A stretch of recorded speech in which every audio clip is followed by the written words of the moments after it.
A língua tem poder sobre a vida e sobre a morte. Os que gostam de usá-la comerão do seu fruto. Provérbios 18, versículo 21. O uso adequado da linguagem pode propagar vida, enquanto o uso indevido pode levar à morte. Examinaremos doenças específicas que prejudicam nossas formas de falar. Tais doenças geralmente infiltram-se em nossas vidas pelo uso impróprio da fala e, em certos casos, podem ser letais se não forem controladas. Primeiramente, o hábito de falar excessivamente. Esta condição é tão prevalente que muitos a consideram normal, o que definitivamente não é. Provérbios capítulo 10, versículo 19 afirma que, onde há excesso de palavras, o pecado é inevitável, mas aquele que modera seus lábios é prudente. Uma outra tradução desse versículo sugere que a transgressão é certa com muitas palavras, mas quem refreia seus lábios é sábio. Em outras palavras, falar demais inevitavelmente leva a erros. Não há escapatória. Somos também advertidos na Bíblia a não sermos prolixos diante de Deus. Esse conselho é vital para muitos e está presente em Eclesiastes capítulo 5, versículo 1 e 2. Ao entrar no templo de Deus, é melhor ouvir mais e falar menos. Não é sábio fazer ofertas sem reflexão a Deus, nem fazer promessas precipitadas ou levar assuntos apressadamente diante dele.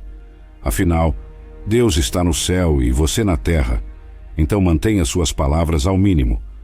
Se você não está disposto a dedicar sua vida a Deus, não declare que o fará, pois Deus levará em conta cada palavra proferida em sua presença. Mais adiante, no mesmo capítulo, a Bíblia menciona que um anjo registra nossas palavras quando falamos, oramos ou adoramos. Eventualmente, seremos confrontados por esse anjo e pelo registro do que dissemos, e nesse momento será tarde demais para retratar-se dizendo: não foi o que eu quis dizer. Seremos responsabilizados por tudo o que expressamos, cantamos ou oramos. Essas palavras serão trazidas à nossa frente e teremos que responder por elas se fomos desonestos e não vivemos conforme o que declaramos. Em Eclesiastes 5, versículo 3, lemos que muito trabalho resulta em sonhos perturbadores e muitas palavras em um discurso tolo. A versão King James desse versículo diz que um sonho surge de muitas preocupações e a voz de um tolo de um excesso de palavras. Quando se escuta alguém falar sem parar, não é necessário mais nenhum sinal para reconhecer que essa pessoa é tola. A causa fundamental, acredito, está na inquietação. Isso pode ser comparado ao que Tiago menciona em Tiago 3, versículo 8, que ninguém é capaz de domar a língua, um mal desenfreado repleto de veneno letal. Indivíduos que falam constantemente demonstram essa inquietação. Falar demais é um sinal evidente de que o coração da pessoa não está tranquilo. Em segundo lugar, temos as palavras ociosas ou descuidadas. Conforme Mateus 12, versículo 36, Jesus alertou que no dia do julgamento todos terão que dar conta de cada palavra inútil proferida. Seremos responsabilizados por cada expressão ociosa, insincera, não intencionada, indefensável, ou que não produziu efeitos positivos em nossas vidas. No Sermão da Montanha, Jesus aconselhou em Mateus capítulo 5, versículo 37, que devemos ser diretos. O nosso sim deve ser sim e o nosso não deve ser não. O que excede isso procede do maligno. Se expressamos mais do que pretendemos, estamos de fato deixando que o mal influencie nosso discurso. A lição é clara. Se não pretende dizer algo, não diga. Isso pode transformar profundamente sua vida, tornando-o uma pessoa completamente diferente e muito melhor. Em terceiro lugar, a fofoca. Levítico 19, versículo 16, orienta a não propagar boatos caluniosos entre o povo. Disseminar calúnias, fofocas ociosas, falsas, exageradas e mal intencionadas é fofocar. Interessantemente, no Novo Testamento, a palavra para diabo vem do grego para caluniador. Este é o significado fundamental e uma das principais descrições de Satanás na Bíblia. Se você fofoca ou conta histórias dessa natureza, está de fato servindo aos propósitos do diabo. Além de evitar espalhar fofocas, temos a obrigação de não acolhê-las. Provérbios 18, Versículo 8 compara as palavras de um fofoqueiro a petiscos apetitosos que penetram no mais profundo do ser. Isso reflete uma verdade sobre a natureza humana. Muitas vezes nos deleitamos ao ouvir algo negativo sobre alguém. Devemos ter cuidado para não engolir esses petiscos venenosos de fofoca quando forem oferecidos, pois eles são doces ao paladar, mas venenosos ao coração. Ao aceitar essas fofocas, nossos corações e nossas vidas acabam sendo envenenados por elas. Provérbios 20, versículo 19, nos adverte que quem fala demais acaba revelando segredos. Por isso devemos nos afastar de quem não consegue controlar a própria língua. Ao ouvir fofocas, tornamo-nos cúmplices após o fato. Analogamente, se alguém acolhe um ladrão e aceita objetos roubados, legalmente torna-se um cúmplice. Da mesma forma, ao entreter fofocas e prestar atenção a elas, torna-se um cúmplice do ato de fofocar. Isso é reforçado pelo Salmo 15, versículo 1 e 3, que questiona quem pode habitar no santuário do Senhor ou viver em seu monte santo. A resposta é aquele que age com retidão, pratica a justiça e fala sinceramente. Aquele que não difama, não prejudica seus vizinhos, nem fala mal dos amigos. Para estar na presença de Deus, devemos viver com integridade, agir justamente e falar a verdade no coração. Também é essencial não difamar, não prejudicar os próximos e não acolher calúnias contra amigos. Não basta apenas rejeitar o caluniador. Não devemos aceitar ofensas contra alguém conhecido e evitar consumir essas guloseimas venenosas da fofoca, que são capazes de envenenar muitos relacionamentos. Em quarto lugar, a mentira. Devemos ser cautelosos ao descrever essa transgressão da língua. É crucial que todos tenhamos o cuidado de não sermos pegos mentindo. Em Provérbios 6, versículo 16 ao 19, listam-se 7 coisas que o Senhor abomina, incluindo olhos arrogantes, língua mentirosa e mãos que derramam sangue inocente. Desses itens, 3 são relacionados à fala e 2 estão diretamente ligados à mentira. Isso é reiterado em Provérbios 12, versículo 22, onde se diz que o Senhor detesta lábios mentirosos, mas se deleita com os que falam a verdade. Há uma clara distinção entre o que é abominável e o que é aprazível, a mentira e a verdade. Se algo não é verdadeiro, então é uma mentira. E se é uma mentira, o Senhor a detesta. Se é verdadeiro, ele se deleita. Não existem áreas cinzentas em relação à verdade na Bíblia. Toda mentira é originária do diabo, uma noção alarmante respaldada pelas palavras de Jesus em João 8, versículo 44, onde ele explica que o diabo é o pai da mentira e que desde o princípio ele se opôs à verdade. Cada mentira que proferimos tem suas raízes no diabo. Um fato preocupante sobre a natureza da mentira é que, se não for contida e curada, é fatal. Apocalipse 21, versículo 8, coloca os mentirosos no mesmo patamar de covardes e incrédulos, cujo destino é o lago ardente de fogo e enxofre, a segunda morte. Uma vez que alguém é condenado a essa morte eterna, é definitivo. A menos que a mentira seja controlada e curada, certamente será fatal.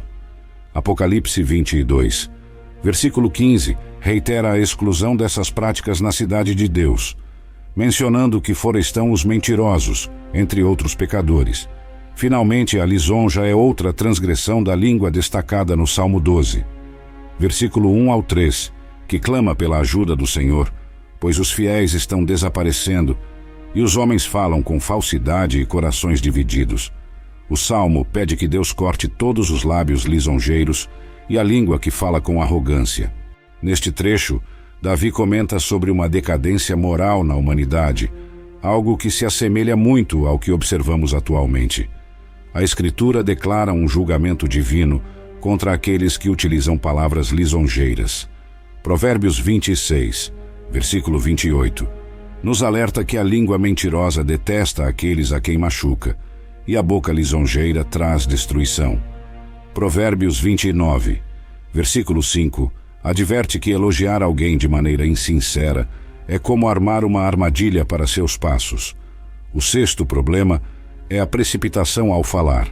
Provérbios 29, Versículo 20 menciona que há mais esperança para o tolo do que para a pessoa que fala sem pensar. Este versículo sublinha que ser impulsivo com nossas palavras é uma condição pior do que a insensatez, uma avaliação severa, pois a Bíblia não vê os tolos com bons olhos. Um exemplo bíblico de precipitação verbal é Moisés. Deus instruiu-o a falar com a rocha para que ela produzisse água, mas irritado com os israelitas, Moisés a golpeou ao invés de falar. Esse ato de desobediência, relatado em Números 20, versículos 7 ao 12, custou-lhe a liderança dos israelitas para a terra prometida.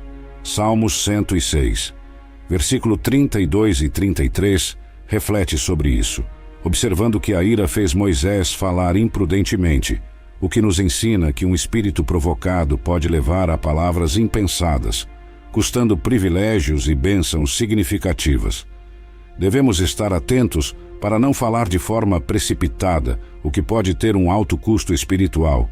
Devemos buscar crescer em nosso relacionamento com o Espírito Santo, que, como prometido por Jesus em João 14, versículo 26, nos ensinará todas as coisas e nos fará lembrar de tudo o que ele disse.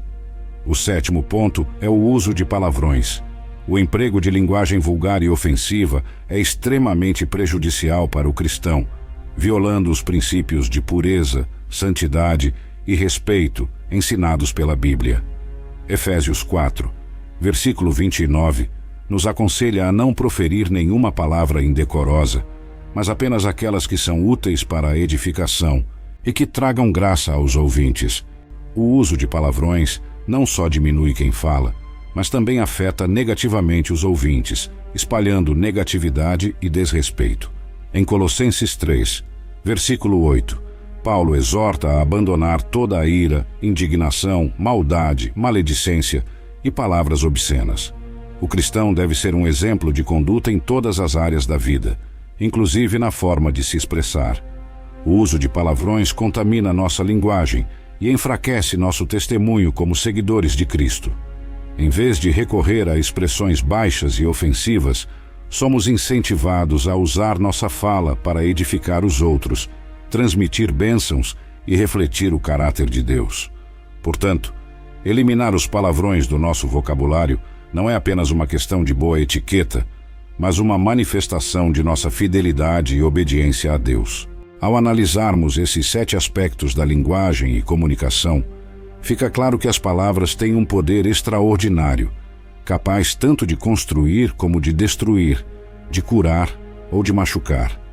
No caminho cristão, controlar a língua não é apenas uma meta moral, mas um comando divino que reflete a santidade e pureza às quais somos chamados.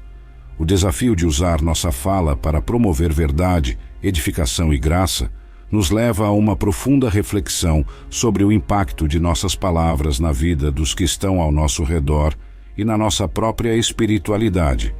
Cada um desses 7 pontos ilumina áreas de vulnerabilidade humana, mas também apresenta oportunidades para crescimento e aprimoramento espiritual.